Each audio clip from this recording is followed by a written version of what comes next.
Hai netizen, hari ini kita mau ngomongin soal teknologi ya. Hari Senin 28 Juli 2025, kemarin ada demo Aliansi BMSI menggelar aksi demonstrasi bertajuk Indonesia Cemas 2025 di kawasan Patung Kuda, Jakarta Pusat. Sebuah narasi yang sekilas terdengar heroik, namun apakah aksi ini benar-benar efektif? Dan yang terpenting, berbasis realitaskah aksi ini? Atau justru seperti yang banyak disinyalir, mereka gagal paham dalam konteks viralitas dan strategi komunikasi di era digital. Bongkar total. Mari kita mulai dari premis dasar. Aksi BMSI yang menyoal Indonesia Cemas 2025 ini, jika kita lihat lebih dekat, ada kesan bahwa aksi ini kurang berdasar pada riset atau temuan konkret. Ibaratnya, mereka berlayar, berteriak, lantang, tapi nggak punya kompas atau roadmap yang jelas. Modalnya benar-benar hanya navigasi sporadis. Bahkan sering kita melihat video-video di mana para pendemo yang katanya aktivis kalangan pemikir, tapi nggak memahami esensi dari apa yang mereka suarakan, atau bahkan siapa lawan bicaranya.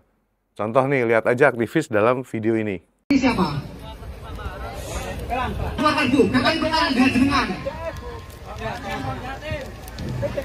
Mana SK-nya? Bisa bisa sekarang Bu. Karena bukan kita ketua DPR Bu, bukan perwakilannya. Bagaimana bisa dia itu nggak Bu sekarang? Yang nggak tahu siapa ketua DPRD-nya. Lucu kan?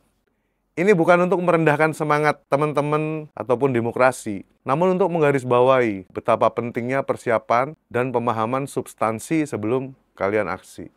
Nah, dari sinilah muncul kegelisahan mereka. Mereka bertanya-tanya, mengapa isu-isu penting seperti tarif resiprokal, ijazah palsu, tidak viral di X? Mengapa yang viral malah Son Horek, Erika, kemudian DJ Panda, bahkan Deddy Corbuzier juga ikut disebut sebagai alat pemerintah untuk menutupi isu atau mengalihkan isu. Isu yang mana? Oke, sini deh, abang kasih paham. Kalian itu para aktivis, mahasiswa yang katanya idealis, seringkali heboh sendiri, merasa besar tapi nggak sadar, ternyata hanya memperkosa intelektual dan mengangkangi pengetahuan dalam semesta yang teramat kecil. Idealis itu bagus, mantap, tapi cobalah sembari melihat realitas no. Kalian ingin banyak anak muda paham politik, tapi cara kalian masih udik, atau bahkan terputus dari denyut nadi masyarakat. Jadi gini, ketika BMSI merasa ada pengalihan isu di X, mereka lupa satu hal mendasar. Dunia digital ini bukan hanya X. Berapa sih pengguna X di Indonesia? Kita selalu ngerasa X itu besar, tapi pengguna TikTok itu 120 juta yang aktif. X itu jumlah akun 14 juta yang aktif, katakanlah di around 5-10%. Hanya sekitar 12 juta pengguna aktif dari 24 juta akun. Sekarang bandingkan dengan pengguna TikTok atau Instagram yang mencapai puluhan juta, bahkan ratusan juta. Itu mirip seseorang ingin menjual es krim ke seluruh kota, tapi hanya berteriak di satu gang sempit dan berharap semua orang di kota mendengar. Terdengar nggak? Begitulah kira-kira jika kalian hanya melihat dunia, tapi fokusnya hanya di X. Berharap isu viral menjadi tajuk utama dan masuk media mainstream, padahal hanya buzzing aja itu. Ternyata salah alamat, salah sasaran, karena audiens dan algoritma itu berbeda. Jadi konsep pengalihan isu yang kalian tuduhkan itu hanyalah ilusi yang tercipta dari kurangnya pemahaman tentang ekosistem media digital dan preferensi audiens. Ini aktivis loh. Masa iya kalah sama isu Son Horek atau isu Erika? Masyarakat pada akhirnya tidak bisa kalian paksa untuk mengikuti cara kalian. Mereka lebih nyaman dengan hal-hal yang relevan dengan kehidupan sehari-hari, yang menghibur atau yang sesuai dengan minat mereka. Contohnya, pertunjukan Horek, konten-konten receh, atau bahkan podcast dengan gaya khas Deddy Corbuzier yang memang dari dulu begitu gayanya, ngulik-ngulik ke dalam-dalam. Malah nuduh Deddy Corbuzier katanya utusan pengalih isu. Dalam psikologi marketing ada istilah spotlight effect, seperti sebuah pasar. Kalian datang dengan produk yang kalian anggap paling penting dan mengira bahwa semua orang pasti membeli. Tapi ternyata pasar itu punya selera sendiri. Karena pasar itu tidak melulu soal transaksi jual-beli. Ada yang sekedar mencari hiburan, ada yang mencari informasi ringan, ada juga yang hanya mencari tawa. Jika produk kalian tidak sesuai selera mayoritas, ya wajar jika tidak dilirik. Ketika kalian tidak diperhatikan, malah marah-marah. Lah gimana mau diperhatikan kalau malah marah-marah? Kalian konsolidasi massa tapi sambil joget-joget atau dengan narasi yang tidak mudah dicerna khalayak luas. Fakta menunjukkan apa yang kalian bicarakan memang tidak sepopuler yang kalian pikirkan. Kalian merasa besar, tapi nyatanya tidak sebesar itu. Jika kalian berpikir aksi Indonesia Cemas itu sama dengan aksi-aksi massa seperti pasukan berani matinya Gus Dur, demo 98, ya jauh beda. Demo 98 nih misalnya nih, punya konteks dan isu tunggal yang sangat kuat. Aksi 98 isunya jelas, turunkan Soeharto.